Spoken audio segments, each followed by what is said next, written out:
Shalom a todos los hermanos de Teshuvah.tv y a los hermanos de nuestro estudio que tenemos todos los miércoles. Un placer estar con ustedes. De verdad, tratando de continuamente aprender más de las palabras del Eterno y cómo Él nos ayuda a entender la Escritura, ¿no? Porque desafortunadamente nosotros cuando estudiamos, siempre continuamente tratamos de estudiar la Biblia del punto de vista occidental. En el día de hoy me gustaría compartir con ustedes un estudio que ya yo he hecho anteriormente, pero quiero repasar, porque hay muchas personas que son nuevas, unas personas que están aprendiendo, unas personas que quieren desarrollar más un poco lo que es el entendimiento bíblico. Y uno de los puntos que me está causando, que causa la necesidad para que yo pueda repetir este tema, es la falta de identidad.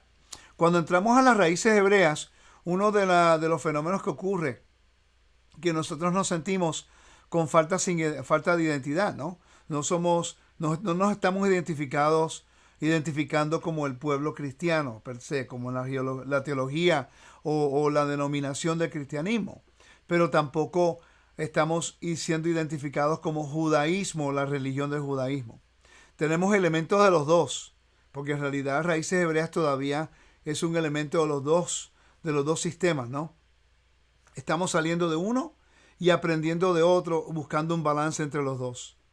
El problema cae cuando nosotros comenzamos a estudiar y cuando hay un rechazo del sistema religioso cristiano y hay un rechazo del sistema religioso del judaísmo a la persona de nosotros, crea una inestabilidad psicológica que se revela en nuestra falta de identidad.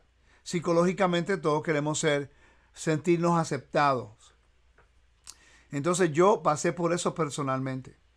Pero ya gracias al Todopoderoso he podido tener el balance. Porque cuando comencé a estudiar el Antiguo Medio Oriente, ahí fue cuando yo me di cuenta que nuestra identidad no está en la religión. La identidad del pueblo de Israel debe estar en la Torá y en el caso de nosotros el Mesías. Pero ¿cómo nosotros podemos probar estos puntos legalmente? Esa es la pregunta. ¿Cómo nosotros podemos hablar de esto con una persona del cristianismo o con una persona del judaísmo sin tener ningún tipo de inseguridad de nuestro lugar en el reino? Yo pienso que cuando nosotros comenzamos a entender estos principios, ahí es cuando entra entonces nos relajamos espiritualmente, porque nosotros entonces ahora sabemos hacia dónde vamos, quiénes somos, a quién pertenecemos y cuál es nuestra función. Cuando nosotros nos enfocamos tanto en la identidad, perdemos nuestra función, porque tenemos que estar defendiendo quiénes somos. Si una persona sabe quién es, no se enfoca en defender quién es, porque su vida cotidiana, su vida diaria, describe quién es esa persona y qué función tiene. El ejemplo de esto sería cuando una persona te conoce por primera vez y de repente pregunta su nombre. Y esto ocurre mucho con los hombres, no tanto con las mujeres, con los hombres. Tú conoces a un hombre, ¿cómo está? Mi nombre es esto y esto, ¿de dónde eres? ¿Tienes familia? ¿Tienes hijos? Y la pregunta es, ¿y qué haces? ¿Qué tú haces de trabajo? Y en la sociedad, generalmente, cuando una persona te quiere minimizar o te trata, la importancia que te va a tratar es basada en lo que tú haces. Eso ocurre en muchos lugares. Religiosamente ocurre lo mismo. Tú vas a Walmart, tú allá consigues una persona que dice un aleluya, tú dices, un creyente. Le haces la pregunta, de repente, ahora la relación entre esa persona y usted va a ser basado en la respuesta que le dé. Ok, creen en Yeshua, creen en Yeshua. Pero la próxima pregunta que hacen es, ¿y qué denominación es usted? ¿O a qué iglesia va usted? De repente nosotros hemos aprendido que si eres mormón, ok, perfecto, quédate por allá. Si eres adventista, oh wow, tú guardas el sábado. Si eres testigo de Jehová, bueno, tú crees en Joseph Smith. Sí, entonces nosotros medimos la relación entre uno al otro basado en nuestra identidad. Cuando la Biblia nos dice quiénes somos, ahí es cuando eso debe unir al pueblo. Por ejemplo, si el Eterno dice somos hijos, ya somos llamados hijos de Dios. ¿Qué significa eso? Esa sería nuestra identidad. Entonces, las fiestas y el Shabbat, lo que hace nos ayuda a nosotros a entrar en un nivel de espacios sagrados para que el pueblo, identificado como los hijos de Dios, puedan estar en armonía con la función de adorar al Padre en espíritu y en verdad. Pero ¿qué ha pasado? La falta de identidad ha creado las mismas divisiones que en los sistemas religiosos de donde nosotros hemos salido. Ahora el Shabbat, muchas personas lo celebran con la gente si creen como ellos, si creen en el calendario como ellos, si creen en el nombre sagrado como ellos lo pronuncian, si creen en todas diversas tipos de teologías que se han metido dentro de la observancia de la Torah, que le ha quitado el enfoque principal a nuestra vida cotidiana de representar al Eterno en espíritu y en verdad.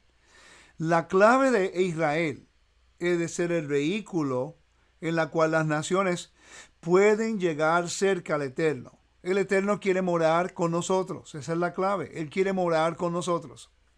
La función de Israel, ser el mediador, el que a través de la vida cotidiana atrae a las naciones, llegar cerca al sábado, las fiestas y la Torah. Y como nosotros venimos de un sistema religioso en la cual nos hemos identificado por denominación, hemos creado lo mismo dentro del mesianismo, raíces hebreas, pero ahora mismo dentro de las raíces hebreas nada más hay mínimo cinco diferentes denominaciones dentro de raíces hebreas. Si puedo decir denominaciones o ramas, que ninguna de ellas se hablan. No podemos colaborar con los unos al otro. Yo pienso que esa no fue la intención del Eterno, crear a Israel. Yo pienso que nosotros vamos camino a un peligroso repitiendo los errores que están ocurriendo dentro del sistema religioso. Entonces, lo que vamos a hacer hoy, lo que yo quiero hacer hoy es, por lo menos por una hora, lo más que pueda cubrir el estudio. No lo voy a cubrir todo porque es muy largo. Pero me gustaría un poquito más concreto acerca de qué es la identidad que el Eterno nos da a nosotros. El Dios de Israel, ¿qué dice de nosotros? Y cuando ya nosotros tenemos una identidad y estamos nosotros sembrados o estamos estables en nuestra identidad en el Mesías, podemos nosotros entonces colaborar con un judío de acuerdo a la Torá, y no estamos seguros que si nos rechaza, me está rechazando a mí como una persona, porque el Eterno me ha aceptado a mí como su hijo. Si el cristianismo me rechaza, yo no tengo que estar pendiente y sentirme triste porque ellos me rechazaron, porque yo sé que el Eterno me ha hecho parte de su conciudadanía. Cuando nosotros llegamos, y esto ocurre en cualquier lugar, en la familia, cuando hay un niño que es adoptado, y el niño adoptado se trata como un niño de segunda clase, causa caos en el bienestar del hogar. Las leyes de adopción son que cuando tú adoptas a un niño nunca puede ser desheredado. El niño puede irse y es rechazar la herencia, pero los padres no pueden desheredar a ese niño, que no pueden quitarle eso.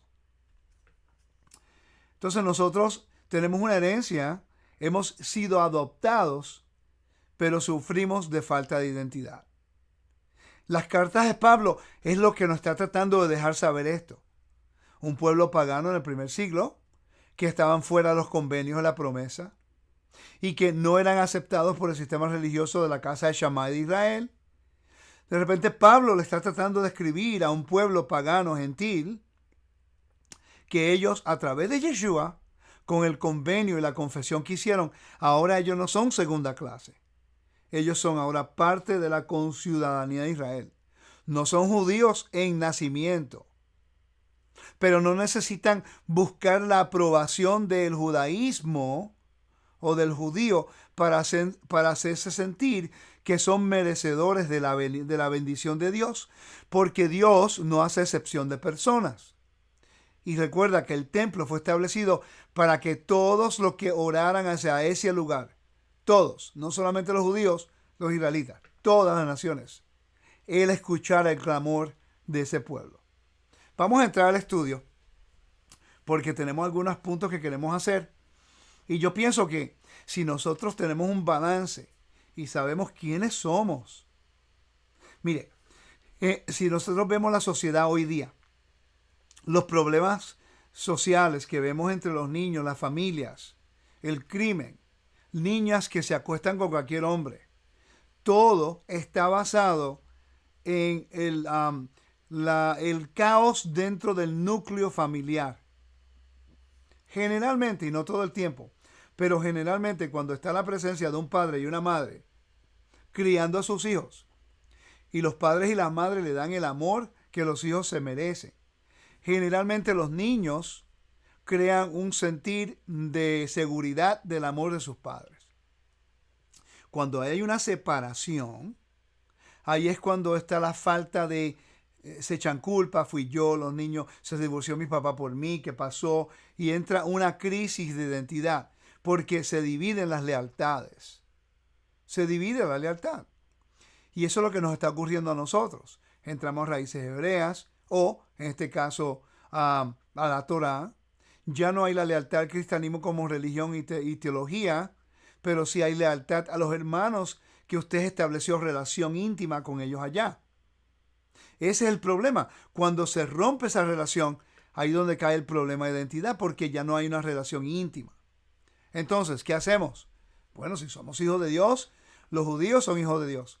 Vamos a recurrir a ellos y como somos hijos de Dios, nos van a aceptar. Cuando llegamos, ellos no nos aceptan porque creemos en Yeshua. Ahí entra el caos de identidad y entonces en la forma que nos tratan en un lugar, crea un tipo de heridas, rebelión, y por eso que ahora mismo hay el caos en las raíces hebreas. Por la falta de misericordia y aceptación del mesianismo, por falta de entendimiento nosotros hacia el cristianismo y ellos hacia la Biblia, ha creado una enemistad y el caos dentro del pueblo. ¿Cómo podemos nosotros resolver este problema? Entendiendo lo que la Torá y los profetas y el mismo Brit Hadashah, el pacto renovado, nos habla acerca de las palabras de Yeshua, el libro Apocalipsis, y las palabras de Pablo en referencia a qué piensa Dios de nosotros. La clave aquí es qué piensa Elohim de nosotros, no lo que piensa el sistema religioso, pero qué es lo que piensa el Elohim de Israel, que es lo único que importa. Ahora, el hecho de que el Elohim de Israel nos acepte a nosotros como parte de su pueblo, no quiere decir que ahora nosotros vamos a hablar en contra de las ramas naturales, como nos dijo Pablo, porque están en convenio. No quiere decir que nosotros vamos ahora a ser terroristas de la Torá en contra del cristiano, porque ellos están 99% en la ignorancia de la Torá. Estamos aprendiendo. Entonces tiene que haber un balance. Y yo pienso que cuando tenemos la información correcta y cuando nosotros como pueblo podemos definir estos términos, podemos estar en un lugar central neutral, que miramos al cristianismo y entendemos que de ahí salimos todos. Vemos al judaísmo y vemos que mucho de lo que ellos tienen tenemos que aprender de ellos, porque llevan más tiempo haciéndolo. Pero no nos enamoramos de los sistemas religiosos, porque el momento que te enamoras del sistema religioso, dos cosas ocurren. Una, si regresas al cristianismo, muchos elementos dentro del sistema religioso del cristianismo, estoy hablando del sistema religioso, no de los hermanos, por favor, hermanos, por favor entiendan eso. Eso nos hace caer de nuevo en muchos puntos teológicos que son de idolatría.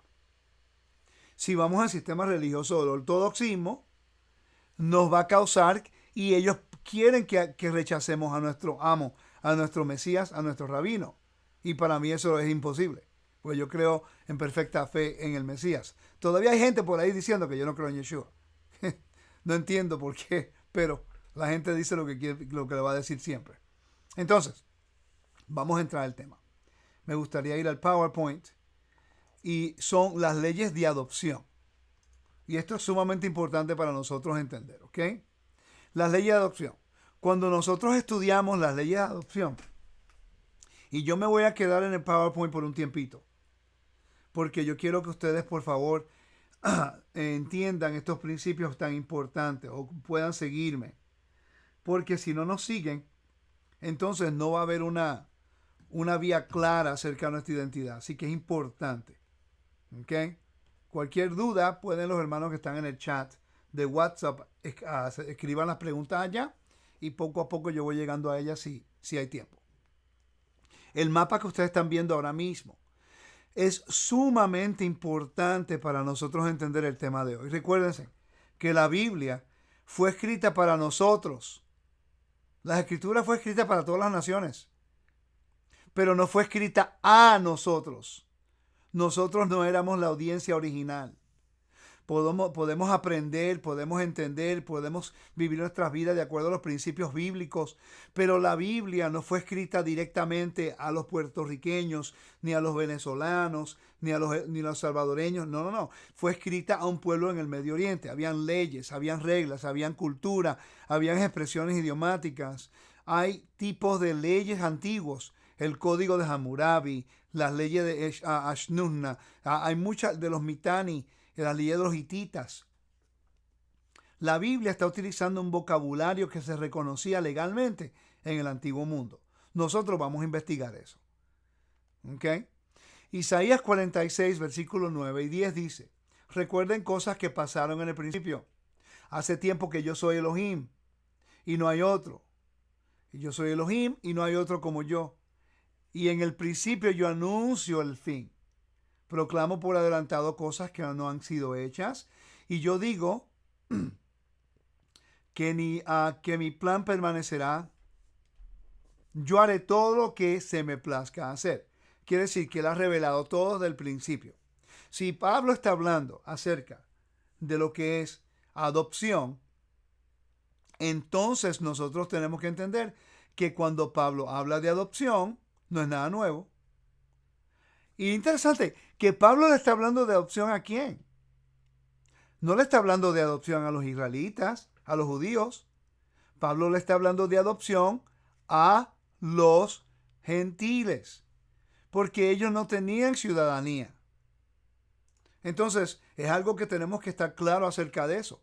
Pablo le está hablando de adopción a gente que no eran parte de la conciudadanía de Israel, que no vivían en Judea, que no eran de descendencia judía, que no eran nacidos de padres y madres hebreos.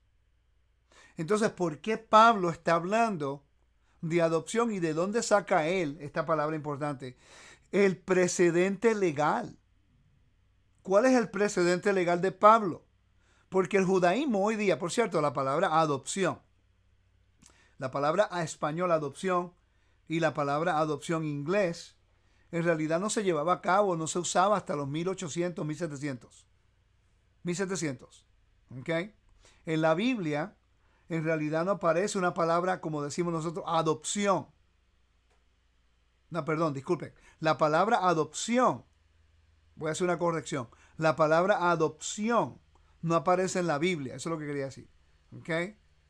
Adoptados. Estamos hablando en la Torá, en el Tanaj. No aparece en la Biblia. Como la palabra adopción. Pero el concepto de adopción prevalece a través de toda la Biblia.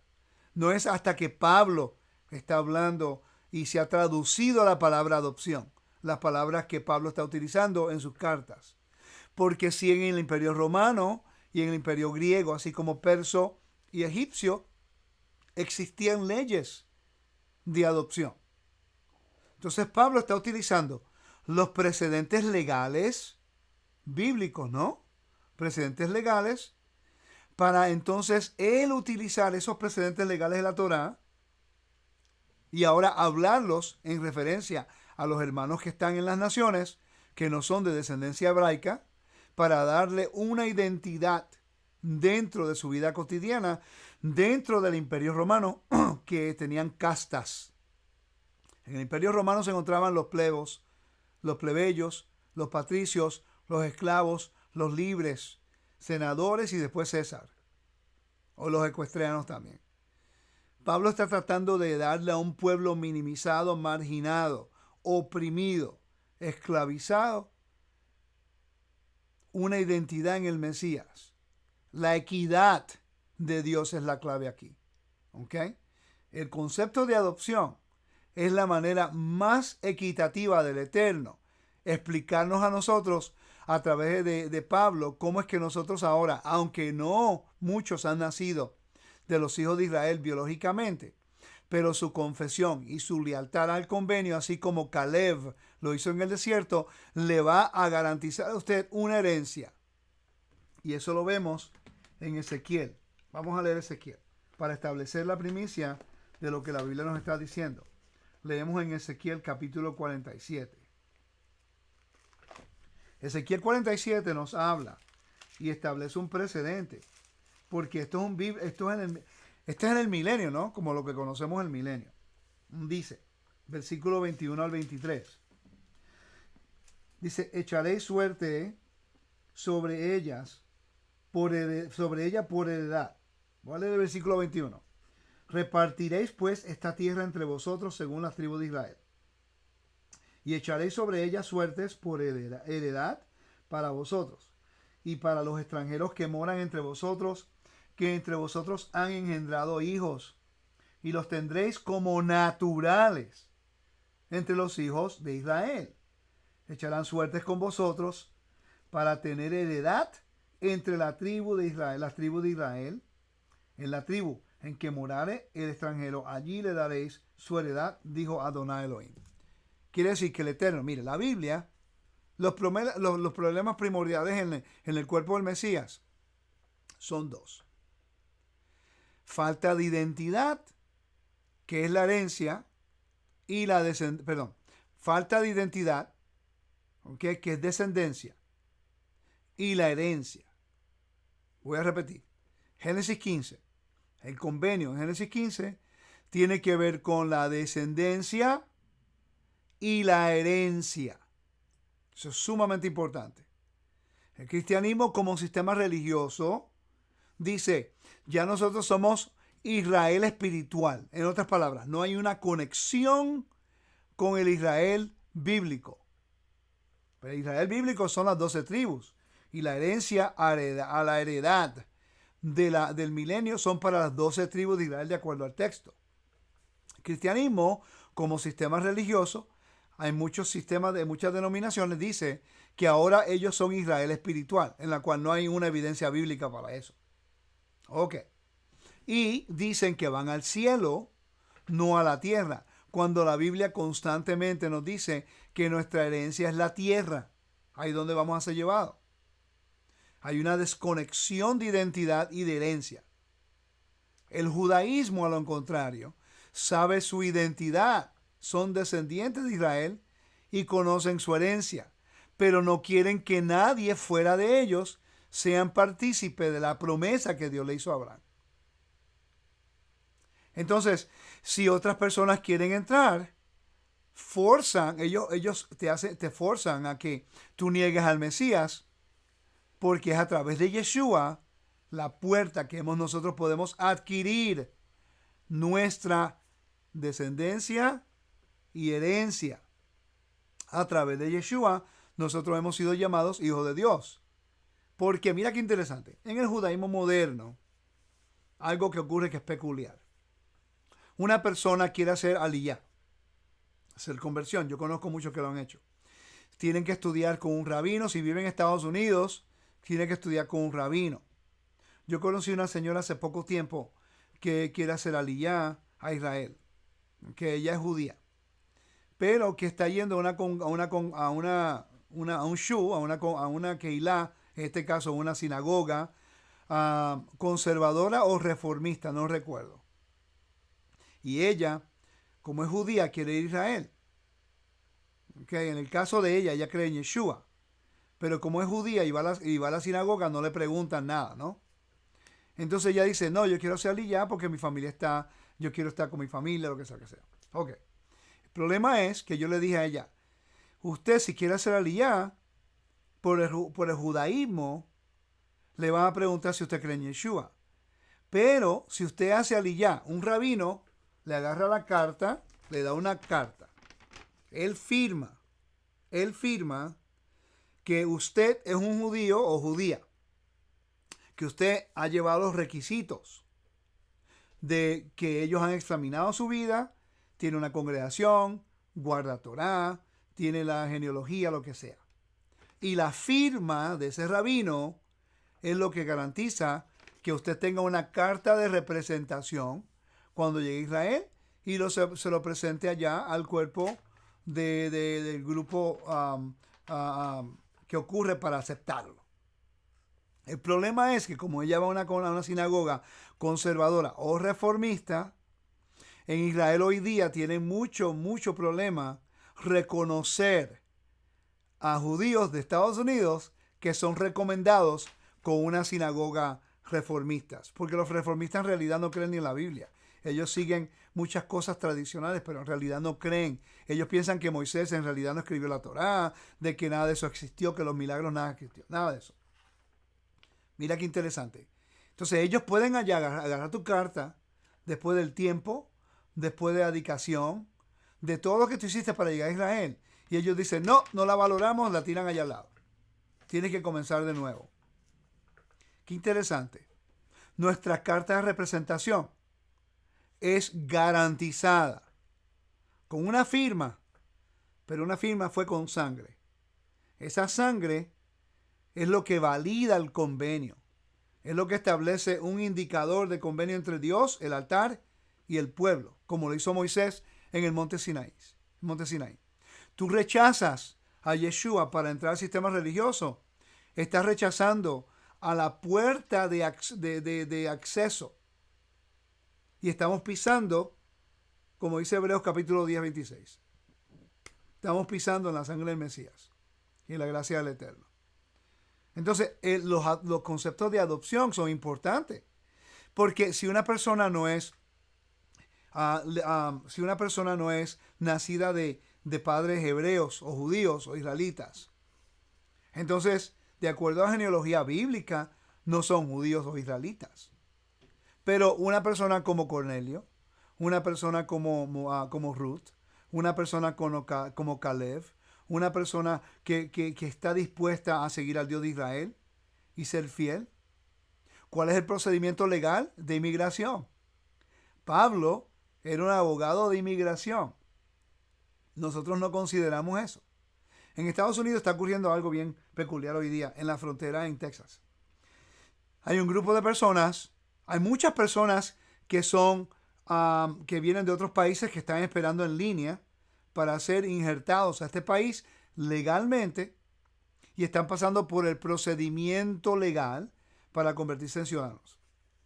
Pero hay otro grupo que viene de Centroamérica que está demandando y con actos físicos están demandando entrar a este pueblo.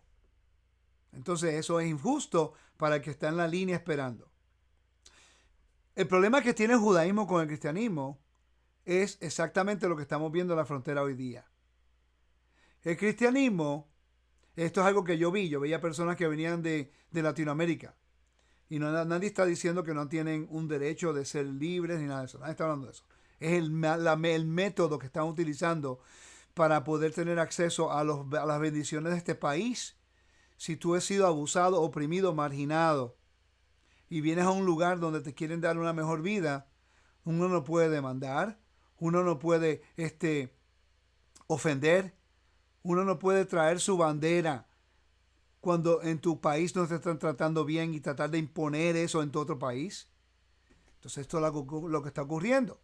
La gente viene del camino demandando, pidiendo, hasta un grupo de ellos pidieron $50,000 para regresar de nuevo a su país. Mira qué increíble. Entonces, el sistema religioso, estamos hablando del sistema religioso, no las personas. El cristianismo han hecho lo mismo. Ellos han entrado al convenio por gracia a través de Yeshua y después demandan salvación. Pero no quieren, demandan salvación que fue gratuitamente dada. El Eterno la dio a todos los que creen. Perfecto. Es un regalo del rey. ¿Ok? Pero después que reciben el regalo de salvación, quiere decir, pasaste la frontera de ilegal a legal. Ahora recibe las bendiciones del reino. Porque viene con la ciudadanía, ¿no? Pero uno no quiere obedecer las leyes del reino. Es como un extranjero venir acá y romper las leyes, matar al ciudadano, robar, hurtar, ultrajar, todas esas cosas, ¿no? ¿Qué tipo de agradecimiento es eso? Te doy libertad, te doy seguridad, te doy bendiciones, te doy todas estas cosas, pero entras al país y ahora quieres destruir y traer caos al país. El cristianismo como sistema religioso ha hecho lo mismo. ¿Ok?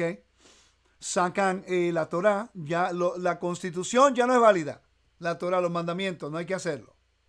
Pues obviamente, si los mandamientos se está enseñando que no son válidos hoy día, pues entonces tú puedes matar, puedes hurtar, puedes traer falso testimonio, puedes adulterar, puedes hacer todas esas cosas. Entonces entramos ya no somos parte de Israel. Queremos nuestra identidad dentro de la bendición del Dios de Israel. Queremos ser gentiles. Cuando la Biblia dice somos parte de Israel, de la conciudadanía de Israel. No, queremos ser gentiles. No queremos ser parte de Israel. No, somos Israel espiritual. No queremos ser parte de la tierra. No, vamos para el cielo. Pero queremos redención, salvación, restauración, reconciliación y todas las bendiciones del reino, pero no obedecemos ni un mandamiento. Hay un problema por falta de identidad. No sabemos qué herencia de descendencia. Somos injertados, adoptados a un pueblo que no tiene ley. Y ese es un problema, por eso es que hay mucho caos. ¿Ok? Entonces, vamos a considerar esto. Vamos a continuar el estudio. Cuando nosotros continuamos estudiando y leyendo y viendo estos principios, sabemos que, yo espero que lo puedan ver bien en la página, pero el bautismo se convierte en un ritual de transición. Tiene que haber un ritual de transición cuando venimos de las naciones al reino de Elohim. Está lo que es el ritual de separación, ritual de transición y el ritual de incorporación. Esto es inmigración. A una persona se le da una tarjeta verde, después se le da tarjeta de trabajo, después se le da ciudadanía, después de cierto tiempo. Y hay unos requisitos que tienen que ocurrir, que también en la Biblia deben ocurrir. Cuando una persona está fuera del convenio, está fuera de las bendiciones de Elohim, tiene que haber un ritual de separación, muerte y renacimiento simbólico. Eso es cuando confesamos a Yeshua y guardamos la Torah y hace inmersión. Purificación del antiguo yo, abandonar los viejos caminos. Por eso es que generalmente nosotros hemos sido separados de amistades. Nos encontramos solos. ¿Por qué? Porque cuando nos encontramos solos en nuestro caminar en la Torá, acabamos de entrar en el ritual de transición que se llama el aislamiento de la sociedad. ¿Por qué? Porque ahí es donde el Eterno te empieza a entrenar para tú completamente entrar de lleno a ser integrado, incorporado en la congregación. Tiene que haber un periodo de adiestramiento. Mire, cuando yo estaba en la iglesia pentecostal, eso ocurrió conmigo.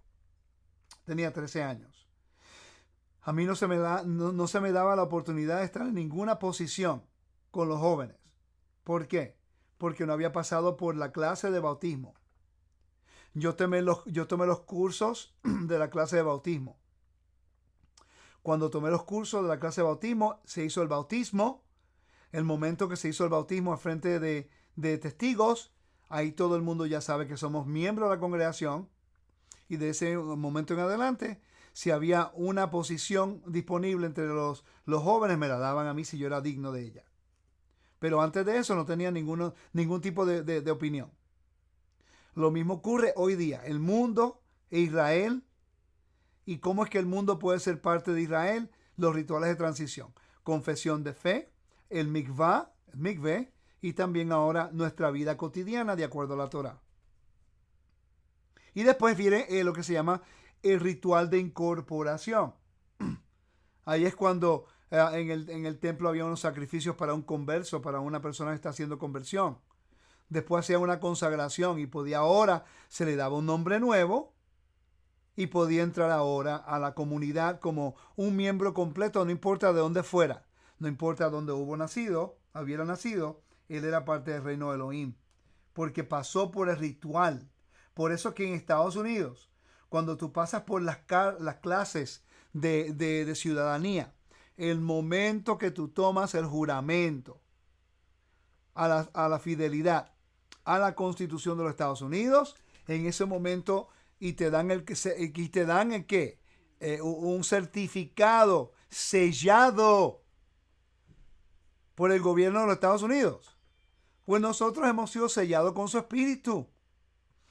El certificado es la Torá, que tiene todos los derechos que nosotros ahora estamos bajo de ellos y todos los requisitos de obediencia. Yo espero que esto tenga sentido hasta el momento, hermanos. Sumamente importante el tópico que tenemos que hablar. Entonces, voy a hablar acerca de una terminología legal del Antiguo Medio Oriente para establecer esto, ¿ok? En el Antiguo Mundo, cuando se dice padre, esto lo podemos ver en cualquier libro del Antiguo Medio Oriente que una persona estudie. La expresión padre también era la expresión de un pueblo vasallo o un reino, como se dirigía a su señor feudal, rey o amo. Cuando se oye la palabra hijo, el rey llama así a su hijo o a su pueblo. ¿Ok? Ellos utilizaban palabras de familia, para relacionarlas con el reino. Así se hizo también cuando había un pastor. Por eso que él es el buen pastor. Un rey en el antiguo Medio Oriente se llamaba un buen pastor. ¿Okay? La palabra adopción, esta es importante. La palabra adopción es cuando el vasallo del rey o el siervo del rey se somete a su señor o amo, entonces la gente del vasallo pasa a ser adoptado por el señor feudal o rey. En este caso, Yeshua, como se sometió a su padre, y Yeshua es el Hijo del Dios viviente, entonces nosotros, a través del Mesías, porque si confesares que Yeshua es tu amo con tu boca, ¿ok? Y crees que Elohim los resucitó de los muertos, serás salvo. A través de Yeshua, el Hijo del Dios viviente, ahora no, como el Hijo se sometió al Padre y nosotros nos hemos sometido al Hijo. Entonces ahora el Padre nos adopta a nosotros como parte de su Hijo. Y por eso es que Pablo dice que somos coherederos con Él. ¿Okay? La palabra hermano es un término que se usaba en los convenios de igualdad. Por eso es que nosotros los hermanos, lo que nos llamamos hermanos y hermanas, porque estamos en un convenio con el mismo creador, el mismo soberano. Entonces, cuando eso ocurre, nosotros ahora nos llamamos hermanos y hermanas porque estamos en el mismo convenio. Somos iguales en el convenio. ¿Okay? La palabra amor o hev en el antiguo Medio Oriente era un término de lealtad al rey o al señor feudal. Así que si tú me amas, guarda mis mandamientos. Cuando Yeshua dijo eso, dijo, si tú me eres leal, guarda el mandamiento. Ve'ahavta et Adonai Eloheja. Y amarás a Elohim con todo tu corazón, con toda tu alma y con toda tu fuerza. Ok, amarás a Elohim, guarda el mandamiento. Si seguimos leyendo Devarim, el libro de Deuteronomio capítulo 6 en adelante, vamos a ver cómo el Eterno y Moisés está diciendo, guarda el mandamiento, te recita los mandamientos de nuevo, porque ahí se medía la lealtad basado en la obediencia. El amor es el producto de la lealtad al mandamiento. Si tú dices yo amo a Dios y rehusas obedecer el mandamiento de acuerdo a la definición bíblica, tu vida cotidiana no revela y no relata el amor o la lealtad al Creador. Como una mujer, tú le dices, yo te amo, pero tú le pegas, abusas de ellas, le eres infiel, le mientes, la maltratas y no la tratas como tu esposa bien. Cuando tú le dices la amas, para ella esas son palabras completamente vacías. Pero si tú la amas, la cuidas, la defiendes, le eres fiel, entonces cuando tú le amas, se convierte en la expresión en la boca de lo que ya tú le llevas diciendo a través de tu vida de lealtad hacia ella, la lealtad. Por eso que las hermanas conocen este dicho, que las palabras son más, las acciones hablan más que las palabras. ¿Ok? Continuamos. Entonces, términos de adopción utilizados por Pablo. Es interesante, hermanos, que Pablo es el único de los apóstoles que usa el vocabulario adopción. Hijo de Elohim, eso es un vocabulario de adopción. Herederos, adopción, coherederos. ¿Ok? Entonces el bautismo se convierte como un ritual de transición. Ya yo he hablado acerca de eso, me voy a mover me voy un poquito hacia adelante.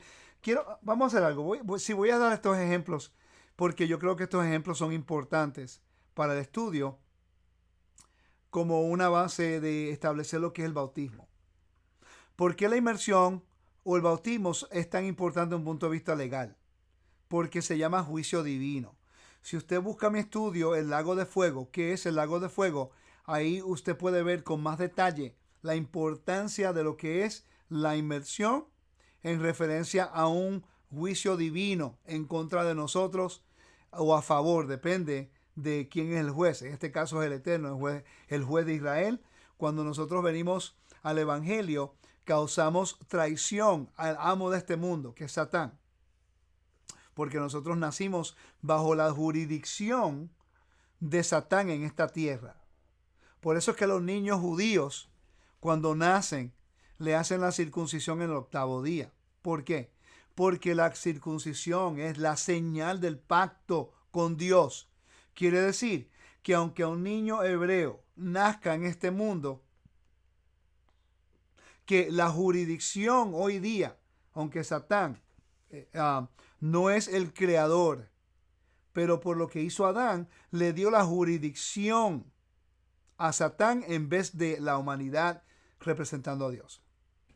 Cuando un niño hebreo o judío nace, él sale de las aguas caóticas, y sale y entonces se le da un nombre. Cuando se le da el nombre, pertenece a esa familia, pero él está viviendo ahora en esta tierra, que está bajo la jurisdicción del amo de este mundo.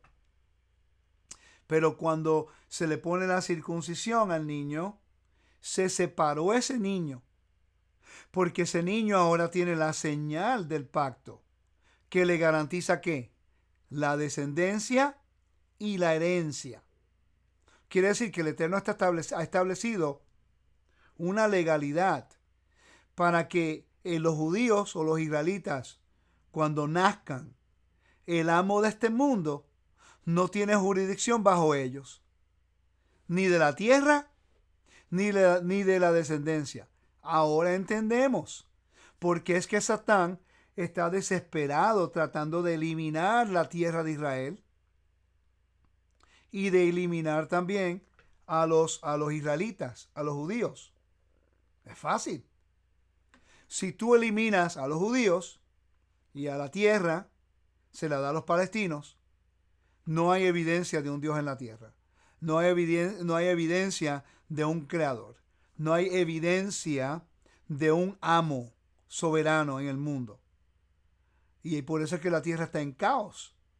Porque no conocen su origen. ¿Okay? Entonces el niño cuando nace, hebreo, judío, se le pone la señal del pacto. Ese niño se ha separado para el pueblo de Dios. Satán no tiene autoridad sobre ese niño. Ahora, los padres se le ha dado el trabajo de que ellos tienen que enseñar a los niños a obedecer el convenio para bendición y maldición. Si ellos obedecen, bendición. Si desobedecen, maldición. Y basado en la obediencia, porque ya están en el convenio, pero basado en la obediencia, ellos ahora reciben bendición o la maldición. Si un niño judío rechaza el convenio en rebelión, ahora él cae bajo la jurisdicción de Satán. Porque aunque tiene la señal del pacto, pero su obediencia no se encuentra y su rebelión ahora lo separa de la presencia de Dios. ¿Ok? Entonces, todo cae de nuevo bajo lo que es descendencia y herencia. Descendencia y herencia. Génesis 15 tiene que ver con descendencia y herencia. ¿Ok? Y esto lo podemos ver claramente en Gálatas, hermanos. Mire, cuando vamos a Gálatas, capítulo 3, el argumento ya tiene que ver con la descendencia. ¿Cómo es que se justifica que esta gente esté entrando al reino? Pablo está escribiendo una carta justificando, porque es justificación lo que está hablando aquí. Porque Pedro no quiere hablar con ellos, los trata como segunda clase. Pero mira qué interesante cómo termina el capítulo 2. Dice, versículo 17, y si buscando ser justificados en el Mesías, también nosotros somos llamados pecadores. Es por eso que el Mesías Mesías ministro de pecado. En ninguna manera. Porque si las cosas que destruí, las mismas vuelvo a edificar, transgresor me hago. ¿Qué fue lo qué es lo que quiere decir eso? El versículo 11 lo dice. El versículo 11 del capítulo 2 del libro de Gálatas te dice, pero cuando Pedro vino a Antioquía, le resistí cara a cara porque era de condenar. Pues antes que viniesen algunos de parte de Jacobo, los que viniesen eran lo de Génesis, lo de Hechos 15. Los judíos que creían en Yeshua, que eran más de la línea de Shammai. Dice, pero después que vinieron, se retraía y se apartaba, porque tenía miedo de los de la circuncisión. Quiere decir que Pedro hablaba con los gentiles, comían juntos. Porque los gentiles ya no eran gentiles. Ellos ahora eran gente que eran parte de Israel, pero no son nacidos, no son nativos de Israel. Entonces, sentarse a una mesa en el primer siglo y comer juntos, cuando la comida era dedicada a los ídolos.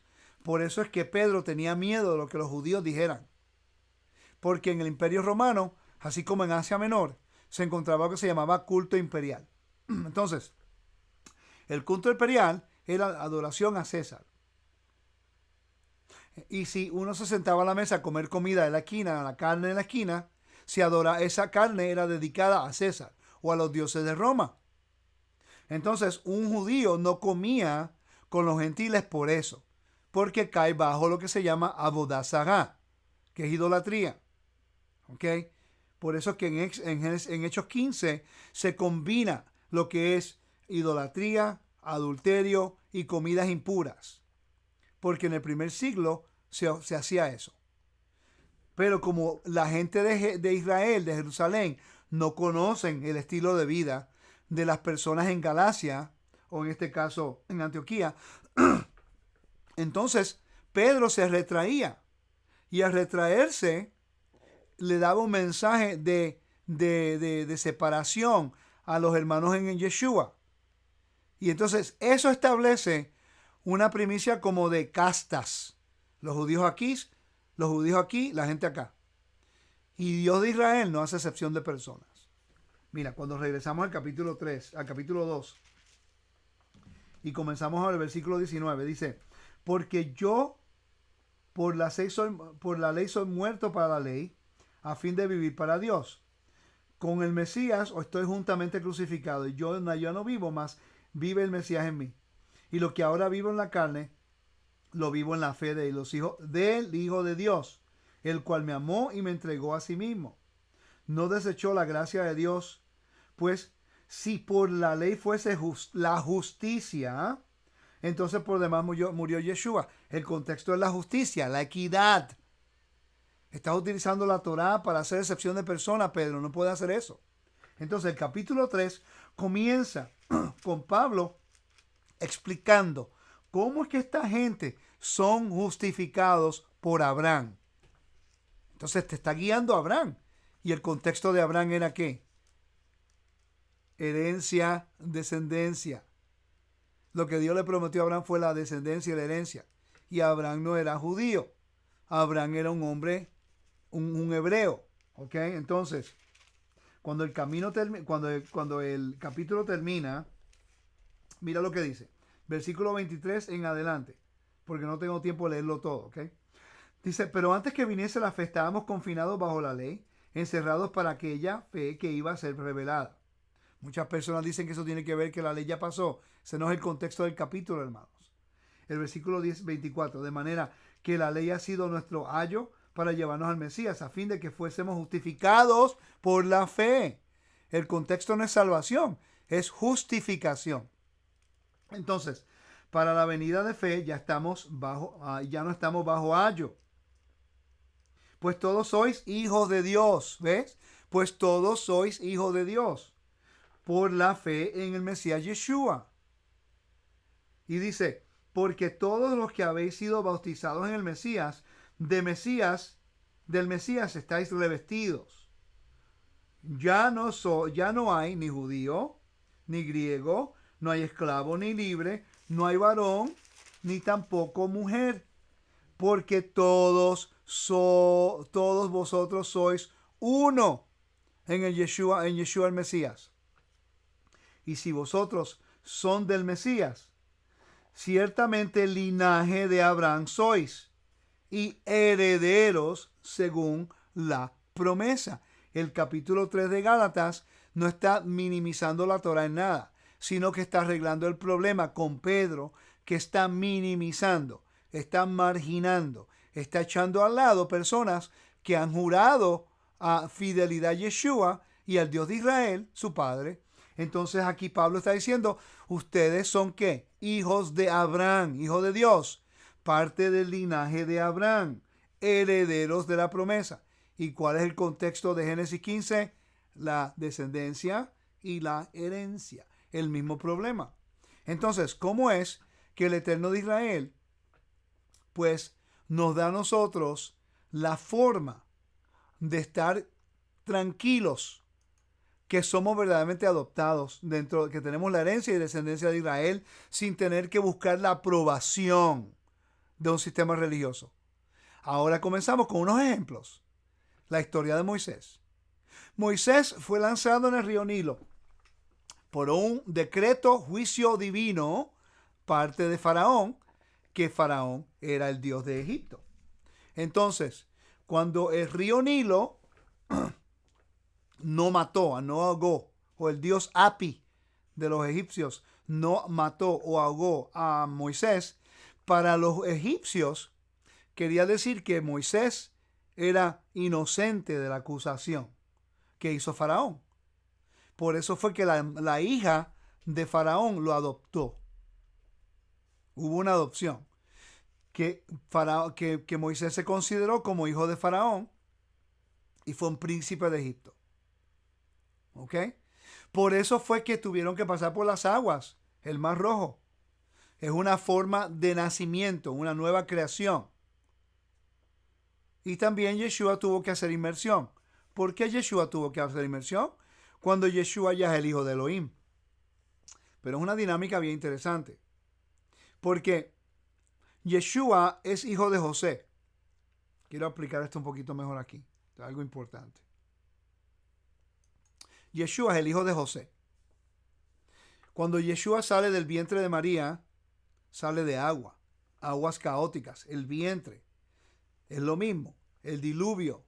Aguas caóticas. La creación. Aguas caóticas. ¿Ok?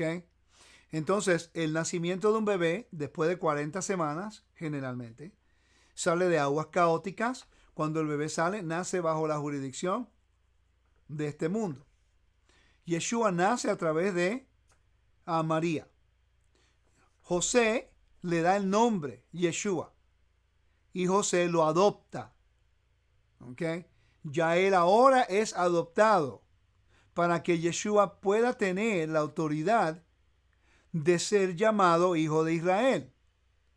Legalmente, esto es algo que es importante, muchas personas no lo consideran, pero la genealogía de Yeshua, que se dice en el Evangelio, en realidad no es la genealogía de Yeshua, porque yo pienso que Yeshua vino de un nacimiento supernatural. En este caso, fue como el padre lo hizo. ¿Cómo te explico? Para hacerlo correctamente. Fue me olvidó la palabra correcta ahora, me van a disculpar. Pero proviene del cielo.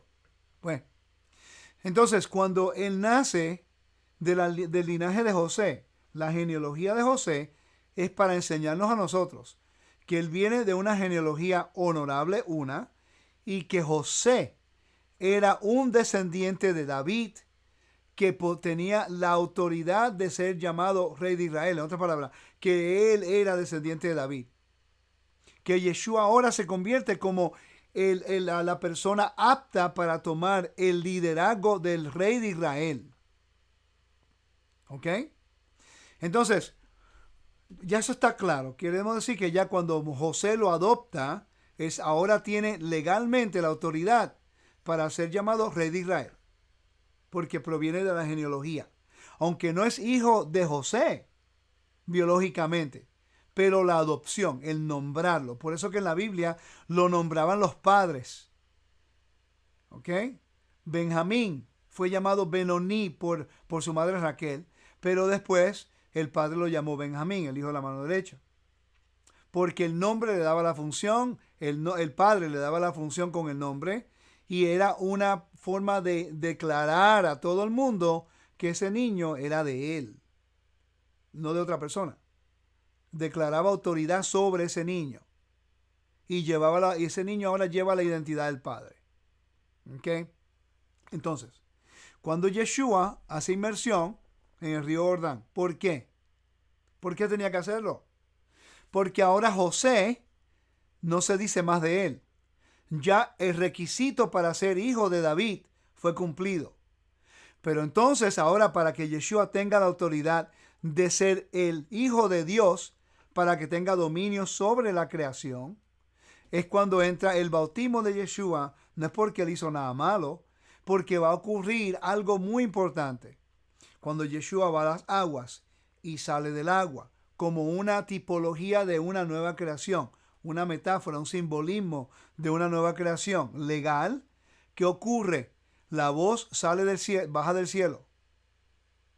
La voz sale del cielo y dice: este es mi hijo, en la cual estoy muy complacido. Y después baja una paloma y se le para encima. Una paloma que se representa al Espíritu, el sello, como dice Efesios capítulo 1. En Efesios capítulo 1 te dice que hemos sido sellados con el Espíritu de Dios, ¿no? Capítulo 1, versículo 13 y 14 dice: en él también vosotros, habiendo oído la palabra de verdad, el evangelio de vuestra salvación, y habiendo creído en él, fuisteis sellados con el Espíritu Santo de la promesa, que es las arras de nuestra herencia, hasta la redención de la posesión adquirida para la alabanza de su gloria. Quiere decir que cuando el Espíritu Santo baja en la paloma, ¿ok?, es el sello de Dios, dejándole saber a todo el mundo que Yeshua es su hijo. Un hijo desde antes de la creación, sabemos eso. ¿Ok? Pero legalmente en la tierra, ahora Yeshua tiene la jurisdicción, no solamente como hijo de David, a través de José, para ser rey de Israel, pero ahora como el hijo de Dios ante los testigos, para que él pueda tener jurisdicción sobre la creación de Dios en la tierra. Ahora ahí llega el requisito de el rey de la tierra. ¿Ok? A través de el Padre envió a su hijo para hacer ese trabajo. ¿Ok? Vamos a continuar. Entonces, cuando nosotros continuamos acá y entendemos estos principios, sabemos entonces, leemos estas cositas y tiene sentido ahora. ¿Ok? ¿Por qué Jacob adoptó a Labán? Jacob fue a la casa de Labán. Labán tenía 2 hijas. Hasta el momento no tenía hijos. En el antiguo mundo habían adopciones, leyes de adopción, en la cual un hombre podía adoptar a un muchacho, a un siervo, como lo quería hacer a Abraham con Eliezer, pero para asegurar que la herencia se iba a mantener en la casa de Labán, le da una de sus hijas, con la condición de que no tome a otra esposa. Porque claramente, si él toma a otra esposa, no va a mantener la genealogía o la herencia o la descendencia de Jacob, perdón, de Labán. Entonces, cuando Labán aceptó a Jacob como su hijo, ¿ok? Pero después usted nota que le da otra esposa. Le da otra esposa. Por eso fue que Jacob le dijo, ¿qué me hiciste? Porque el momento que le da la otra esposa, Labán sabía lo que estaba haciendo. El momento que le da otra esposa, automáticamente cancela ese tipo de arreglo que tenían. ¿Ok? Y por eso fue que después Jacob tuvo que trabajar de nuevo por Raquel. ¿Okay? Es algo muy interesante porque si no entendemos las leyes de adopción del Antiguo Medio Oriente, esta historia aquí no va a tener sentido en cómo se desarrolló. Ok, pero vamos a continuar. Moisés fue adoptado por Jitro, igualito, no tenía hijos.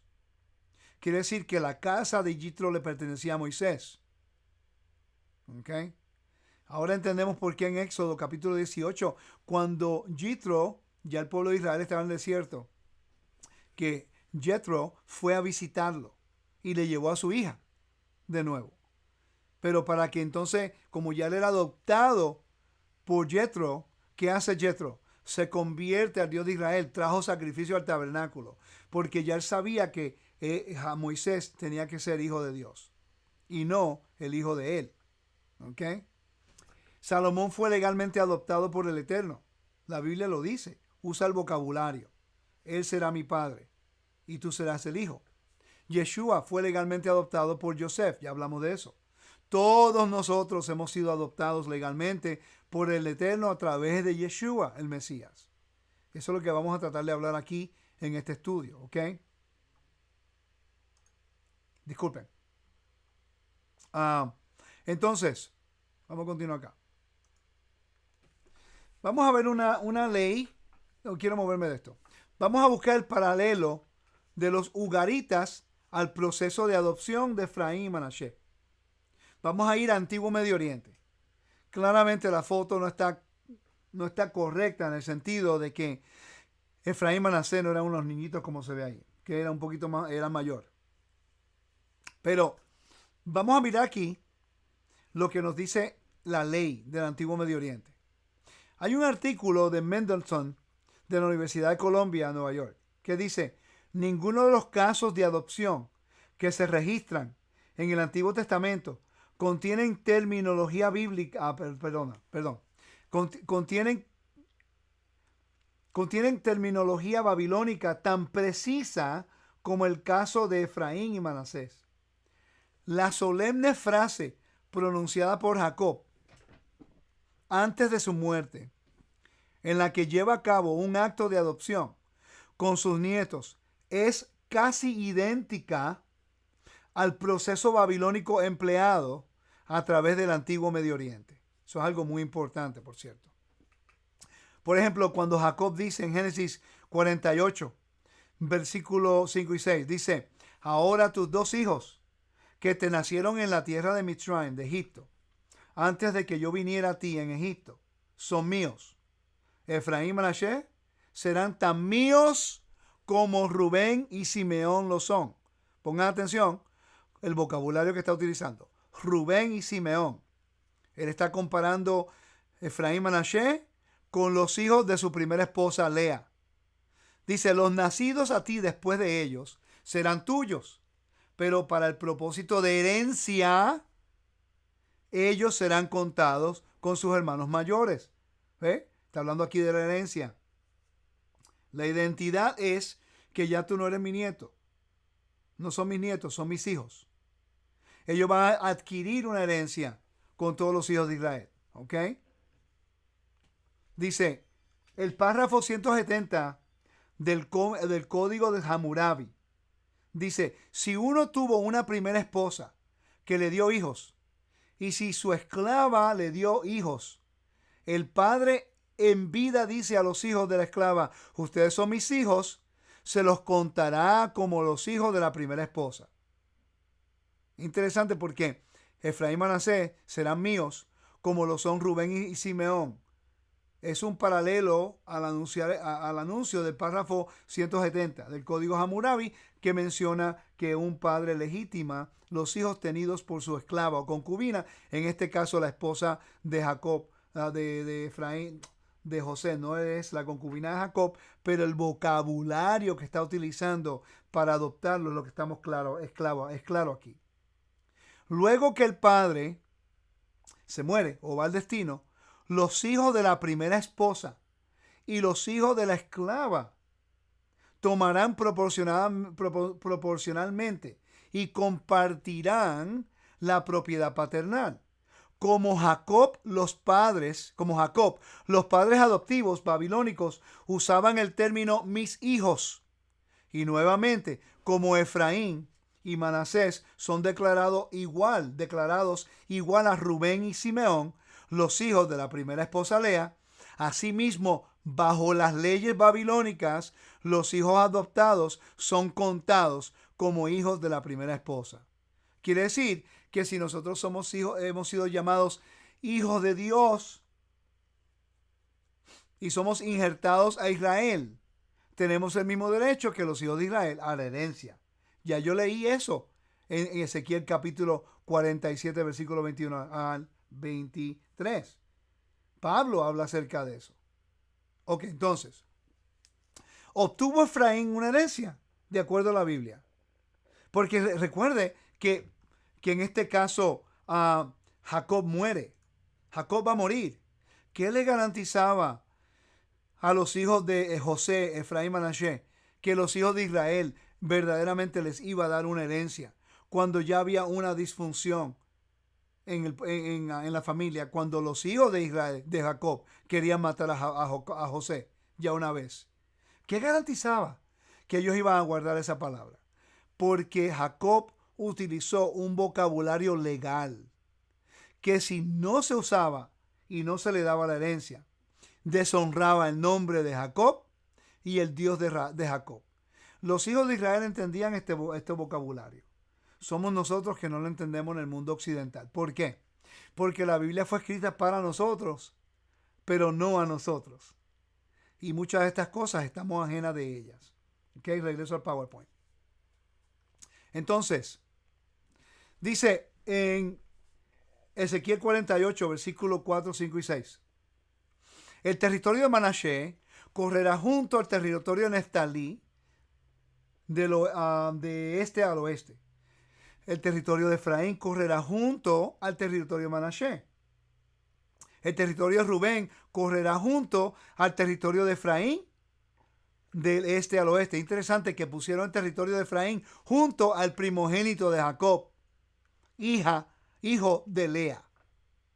Para que vean lo importante que es esto.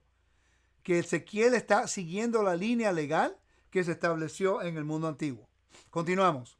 Josué 13:29. Moshe dio una herencia a la media tribu de Manasés. Era para la media tribu de los hijos de Manasés por clanes. Y ahí continuamos. Esos versículos pueden leer ustedes mismos. Tenemos que continuar. Josué 16:4 al 9. Y también para que puedan verificar que ellos sí recibieron una herencia.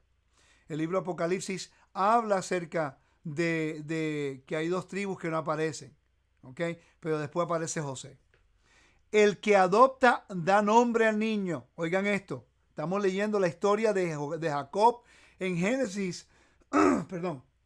Cuando adoptó a Efraín y Manasés. Él los conectó con los hijos de la primera esposa. Eso es un requisito. Ahora cuando le da el nombre, su nombre, es otro requisito legal. Oigan, el párrafo 185 del Código de Hammurabi se refiere al caso de la adopción de un hijo que nace. La primera parte de la ley dice así: si uno tomó un niño en adopción, como si fuera hijo propio, dándole su nombre y lo crió. El sentido de inamusu, aquí es el vocabulario antiguo, inamusu, es que el adoptante A, en este caso Jacob, ha concedido su propio nombre al hijo adoptado B, en este caso Efraín Manasés, y que a partir de ahora la última se conocerá como B, hijo de A, en este caso Efraín Manasés como hijo de Jacob. Si nosotros hemos sido llamados hijos de Dios, ¿ok? Ese es el honor más grande que el Eterno nos puede dar. Si hemos sido hijos de Dios, entonces nosotros tenemos que declarar que Él es nuestro Padre y tenemos que serle fiel en el mandamiento para recibir la bendición, para no deshonrar al Padre que nos dio la herencia y nos dio nuestra identidad. Por eso tenemos que guardar el mandamiento, como una forma recíproca de agradecer al Padre con nuestra lealtad por el honor de ser sus siervos. El lenguaje de adopción del antiguo Medio Oriente dice la misma fórmula utilizada por Jacob en su declaración. En ellos mi nombre se perpetúa. Génesis 48:16. Efraín y Manasés son considerados a partir de ahora como hijos naturales de su abuelo y no como los de Joseph. El nombre de Jacob en esta historia es Israel. Por eso es que Jacob le dijo a ellos, desde este nombre se llamarán Israel, hijos de Israel. ¿Y qué dice la Biblia acerca de nosotros? Que hemos sido injertados a los hijos de Israel. Porque ahí está Pablo utilizando el vocabulario legal establecido en el antiguo Medio Oriente. Génesis capítulo 48, versículo 10 al 14. Dice, ahora los ojos de Israel estaban apagados por la vejez. ¿Notaron eso? Los ojos de Israel. No está utilizando Jacob, los ojos de Israel. Dice, Israel dijo a Joseph, observa, no ha sido privado de ver tu rostro, pero Elohim me ha permitido ver tu simiente también. Entonces Joseph lo sacó y lo puso entre las rodillas y se postró en la tierra. Por cierto, lo que quiero que vean aquí, que es ahora el nombre de Israel. La ley, el requisito, está siendo cumplido. ¿Ok? Primero lo conecta con la primera esposa. Segundo, lo llama por su nombre. Segunda Crónicas, capítulo 7, versículo 14. Dice, entonces si mi pueblo que lleva mi nombre, es una expresión muy importante. Si mi pueblo que lleva mi nombre, los hijos de Dios, ¿ok?, se arrepienten y oran, buscan mi rostro y vuelven de sus caminos perversos, yo iré desde el cielo y seré misericordioso a sus pecados y sanaré su tierra. Quiere decir que Israel lleva el nombre del Eterno. Si tú hablas en contra de Israel, minimizas al pueblo de Israel, ofendes al pueblo de Israel, estás ofendiendo al Padre que le dio su nombre. Isaías 43, mira qué interesante, aquí estamos hablando de un vocabulario de resurrección, de adopción, pero como no estudiamos el Antiguo Medio Oriente, no vemos estos principios. Si estudian mi estudio del Lago de Fuego, yo hablo específicamente de estos versículos. Estos son los versículos de resurrección en el profeta Isaías. Porque ahora esto es lo que dice Adonai. Él quien te creó Jacob, Él quien te formó Israel. No tengas temor, pues yo te he redimido. Te estoy llamando por tu nombre, tú eres mío. Esa expresión, tú eres mío, es una expresión de adopción. ¿Ok? Entonces Jacob lo conecta con la primera esposa. Jacob lo llama por su nombre. Y después ellos serán de él. En Isaías está hablando el Eterno acerca de Israel, que son de él. ¿Ok? Dice, cuando pases por medio del agua, yo estaré contigo. Cuando pases por medio de los ríos, ellos no te inundarán. Quiere decir, no morirás, no te ahogarás. Cuando camines por medio del fuego, no te abrazarán las llamas que te quemarán, porque yo soy Adonai Elohim, el Santo de Israel, tu Salvador. Yo he dado a Mitzrayim por tu rescate, Cush y Seba por ti, porque te considero valioso y honorable, y porque te amo, Por ti daré hombres, naciones a cambio de tu vida. No tengas temor, porque yo estoy contigo. Yo traeré tu simiente del este y yo los reuniré del oeste. Y diré al norte, entrégalos, y al sur, no los retengas. Trae a mis hijos de lo lejos y a mis hijas de los confines de la tierra. Todos los que llevan mi nombre, los cuales he preparado para mi gloria, yo le formé, sí, yo le hice. Esa es una nueva creación, lenguaje de adopción. Nosotros ahora entramos en este grupo porque hemos sido llamados hijos de Dios. Los que tienen oídos, Apocalipsis capítulo 2, 17. Los que tienen oídos, oigan lo que Ruach está diciendo a las asambleas mesiánicas. Aquel que prevalezca le daré el maná escondido. También le daré una piedra blanca en la que está escrito un nuevo nombre que nadie conoce excepto el que le recibe. Aquí vemos que Él nos ha llamado por su nombre. Él nos da un nuevo nombre. Esos son vocabularios de adopción. De adopción. Un punto que no tiene que ver con el tema, pero lo estoy viendo, lo quiero conectar.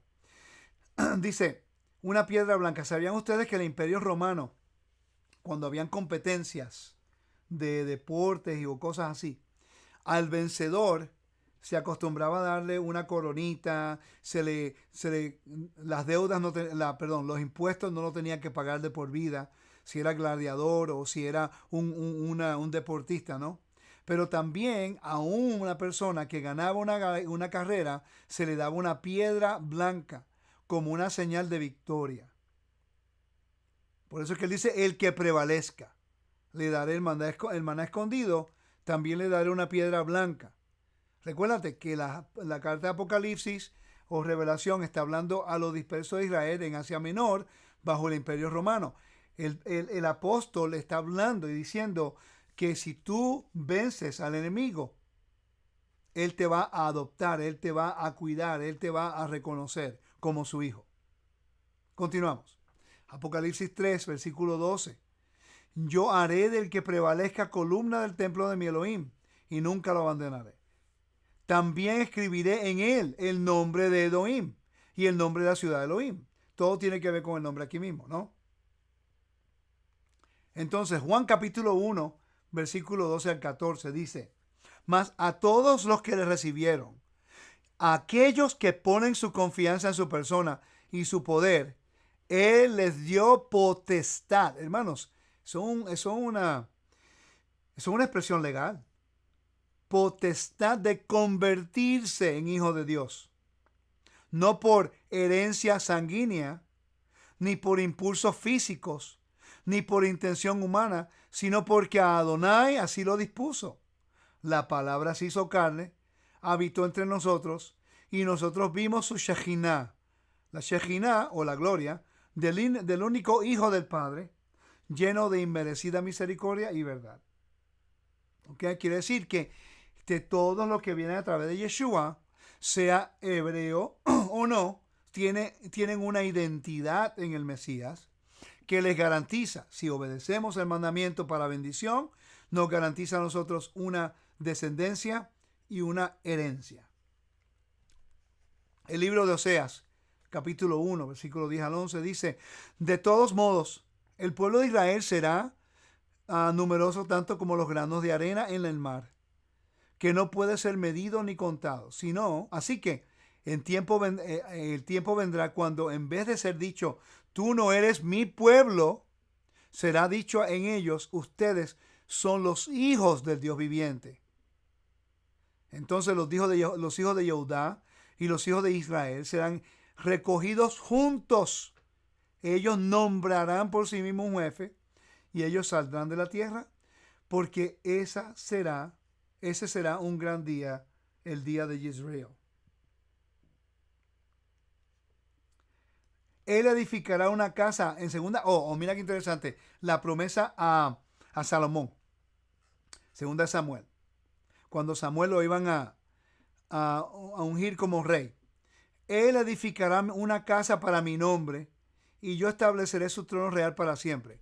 Yo seré un padre para él y él será un hijo para mí. Si él comete con transgresión, yo lo castigaré con la vara de hombres y con los azotes de hijos de hombres.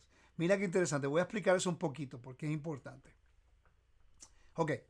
En el antiguo Medio Oriente, todos los reyes eran los hijos de Dios. Cuando un rey iba a morir, el hijo de ese rey físico en la tierra llevaba al hijo de él al templo del rey. ¿Okay? Allí mostraban, preparaban al hijo y hacían un ritual de transición de adopción. ¿Okay? En Egipto, a un hijo de un faraón le hacían lo que se llamaba el lavado de boca. El lavado de boca era lo que hacía el hijo de faraón para prepararlo antes la imagen del dios Ra, porque él iba a hablar las palabras como el hijo de Ra en la tierra.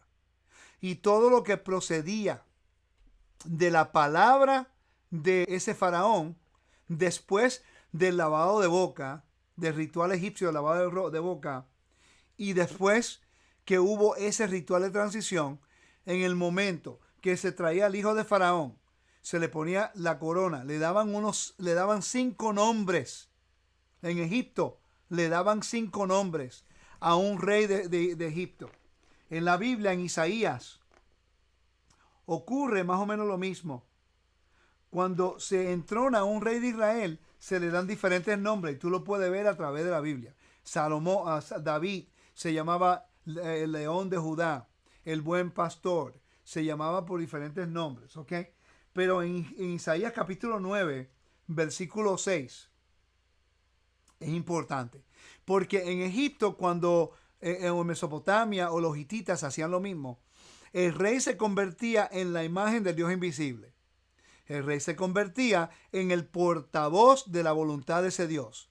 El rey en la tierra es el príncipe del rey, su Dios, pero ese príncipe de ese rey se convierte en el rey de su reino, porque él lo está manejando por el rey soberano.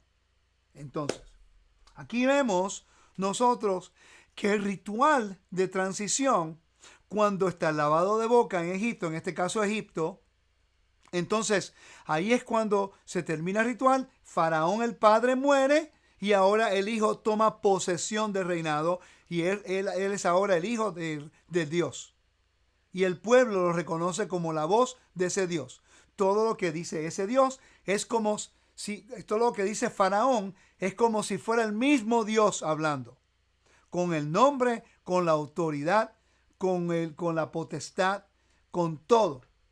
Entonces, te voy a dar 2 ejemplos bíblicos para ver que estos elementos legales existían en la Biblia, porque la Biblia fue escrita en el tiempo, ambiente geográfico y legal de ese mundo. Y la Biblia está haciendo una separación del Dios verdadero con los dioses de las naciones, con el verdadero rey de Israel versus el rey de las naciones. ¿Quién es el que habla a favor del Dios de la tierra? El rey de Israel. ¿Quién es el que habla a favor del Dios de los paganos? El rey de los paganos. Entonces, dice, porque un niño nos es nacido, hijo nos es dado, y el principado sobre su hombro, su autoridad sobre el hombro. Y se llamará ¿qué? Admirable, consejero, Dios fuerte, Padre eterno, príncipe de paz. Es interesante que un faraón en el antiguo Medio Oriente se llamaba padre, se llamaba príncipe. Por cierto, la Biblia dice que Salomón era príncipe de Dios y que David era príncipe de Dios. ¿Me siguen? Pero son rey de Israel porque representan al Dios de la creación.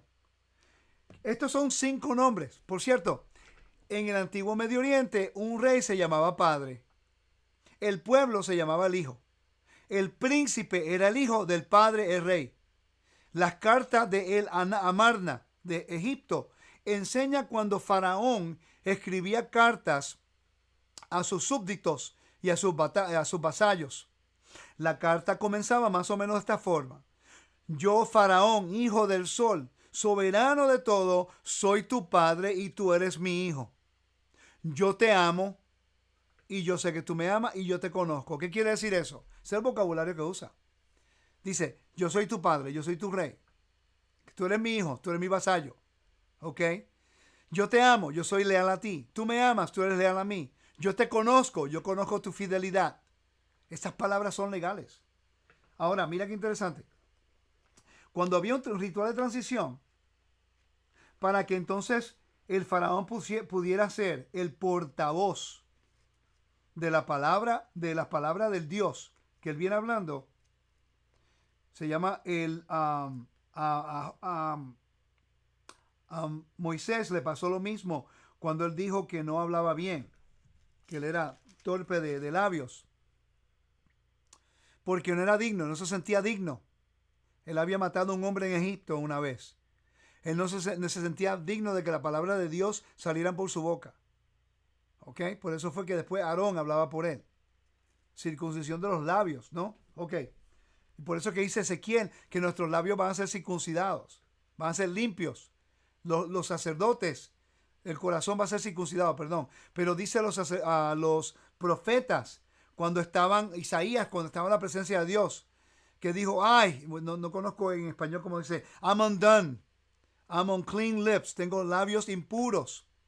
No soy digno de estar en la presencia de Dios. Es interesante que Israel, cuando estaba en el monte Sinaí, la voz de Dios se les reveló para que ellos fueran los representantes de Dios en la tierra, para que fueran los sacerdotes. Por eso es que el sacerdote tiene que ser puro, porque sus labios hablan la palabra de Dios. Es a través del sacerdote y el rey que Dios habla a la tierra. Por eso es que en Juan capítulo 1, versículo 1 dice, en el principio era el verbo, y el verbo era con Dios, y el verbo era Dios. En el principio con Dios, todas las cosas fueron hechas, y sin Él nada de lo que ha sido hecho fue hecho. Él estaba y en Él estaba la vida, y la vida era la luz de los hombres. Quiere decir que Yeshua ahora habla con la autoridad, el poder, el nombre y todo lo que el Padre tiene. ¿Ok? Por eso es que Él tenía la autoridad, porque el Padre se la había dado, porque es el Hijo del Dios viviente que viene y habla con la autoridad del Padre. ¿Ok? Continuamos. Entonces, ya casi termino, hermano, me faltan como 3 horas. No, eso echando broma. Entonces, mira lo que dice acá. En Salmos capítulo 2, versículos 6 y 7. Yo mismo he instalado a mi rey en Sión, mi monte santo, declarando la ordenanza de Adonai. Adonai me dijo, tú eres mi hijo, hoy yo te he engendrado. Hermanos, eso tiene que ver con David allí. Es una profecía del Mesías también. Pero el mensaje detrás de esto es que el rey habla con la autoridad del Dios. Que el rey que él pone es el hijo, así como Salomón es el hijo, como David es el hijo de Dios, como Israel es el hijo de Dios, como Yeshua es el hijo de Dios. Pero en este caso Yeshua, como el pueblo de Israel no hizo lo que tenía que hacer de acuerdo a la obediencia, entonces le envió a su hijo para que entonces trajera restauración sobre todas las cosas. Mateo 3:16. Tan pronto como Yeshua fue sumergido, salió fuera del agua, en ese momento los cielos se abrieron, vio el Ruach HaKodesh, el Espíritu Santo de Adonai, que descendía en forma de paloma. Y una voz del cielo dice, este es mi hijo en quien amo, con él estoy muy complacido. Yo expliqué lo que representaba eso. En Hebreos capítulo 5, versículo 5 dice, así que tampoco el Mashiach se glorificó a sí mismo para ser el sumo sacerdote, sino que fue el único, el eterno, quien le dijo, tú eres mi hijo, hoy te he convertido en tu padre. ¿Okay? Hoy me he convertido en tu padre. Esas son palabras de adopción. Salmo 89. Él clamará a mí, tú eres mi padre, mi Elohim, la roca de mi salvación. Vocabulario de adopción. Entonces, hermanos, ¿qué queremos hablar con esto? Y ya tengo que terminar. De repente, la semana que viene pudiera continuar, no estoy seguro todavía. Pero muchas personas no entendemos la jerarquía del reino, no entendemos nuestra identidad en el Mesías basado en la descendencia y la herencia. Nos pasamos discutiendo y nos pasamos discutiendo y separando porque el mesianismo nos trata de una forma, el cristianismo nos trata de una forma, los judíos ortodoxos nos tratan de otra, muchas ramas dentro de la raíz hebrea tratan a uno de una forma, cuando en realidad, hermanos, todos somos parte de un pueblo. Todos. El Eterno nos ha ungido con su espíritu para que ahora nosotros seamos el portavoz de las buenas nuevas, que las naciones pueden ser injertadas al convenio. Pero nosotros tenemos que caminar de acuerdo al mandamiento para traer honor al Creador y para que el Creador vea en nosotros que somos fieles. Nos da los recursos necesarios para que nosotros podamos ir a las naciones. Pero si nosotros somos y nos manejamos como hijos bastardos y constantemente estamos inseguros de nuestra herencia y de nuestra descendencia, nunca vamos a llegar a cumplir el propósito y el rol que el Eterno nos ha dado. Este estudio está diseñado para que nosotros podamos entender nuestra identidad, que Él nos ha lavado la boca, que Él nos va a limpiar, nos ha dado un nuevo nombre, que Él nos ha sellado con su espíritu. Él ha declarado que nosotros somos hijos del Dios viviente. Él nos ha dejado saber a través de Yeshua que tenemos una descendencia, Israel, y tenemos nosotros una herencia, la tierra. No tenemos por qué buscar y mendigar. Somos nosotros partícipes del olivo natural. Tenemos el derecho de la bendición. Pero tenemos que permitir que el Eterno, a través de su Hijo Yeshua, nos vindique. Muchas personas buscan identidad dentro del judaísmo. Nos van a rechazar porque creemos en Yeshua. Y para mí rechazar al Mesías no es una opción. Él es mi mejor amigo, Él es mi amo, mi rabino, el Hijo del Dios viviente. Entonces mi identidad tiene que ser a través de Yeshua, siguiendo la Torah del Eterno, ayudando y siempre orando por el pueblo de Israel para que el Eterno le abra los ojos a su tiempo, y orando por nuestros hermanos cristianos que entiendan que nosotros no estamos siendo punto de contención, sino que estamos nosotros ahora, así como una persona inmigrante quiere tener derechos en este país. Ya yo entiendo mis derechos, ya yo entiendo mi identidad, ya yo sé quién yo soy. Ahora puedo funcionar hablando con mi hermano cristiano, hablando con mi hermano judío, sin desearle nada. De acuerdo con mis hermanos cristianos, si están ellos haciendo algo de acuerdo a la voluntad de Dios, sí estaré de acuerdo con ellos. De acuerdo con los hermanos judíos, si ellos están haciendo algo correcto de acuerdo a la Torá, sí estoy de acuerdo con ellos. Pero yo no tengo que venderme a ningunos bandos para buscar una descendencia o una herencia, porque el Padre lo ha dicho, el Padre lo ha declarado, el Padre lo ratificó con su Hijo y su Hijo lo llevó a cabo. Así que, hermanos, somos libres. No somos esclavos a ningún sistema religioso. No somos esclavos a ninguna ideología. No somos esclavos a nuestra forma antigua de pensar. Somos siervos, somos libres, somos los hijos del Dios viviente. Y la Biblia valida ese punto. Efesios capítulo 1 y capítulo 2 habla acerca de esto. Como tarea me gustaría que usted lo leyera en este contexto. Como Él nos ha sellado, nos da un nuevo nombre y después nos hace partícipes con equidad a un pueblo, Israel, como conciudadanos en las promesas. Que el Eterno lo bendiga y los guarde. Gracias por estar con nosotros. Shalom.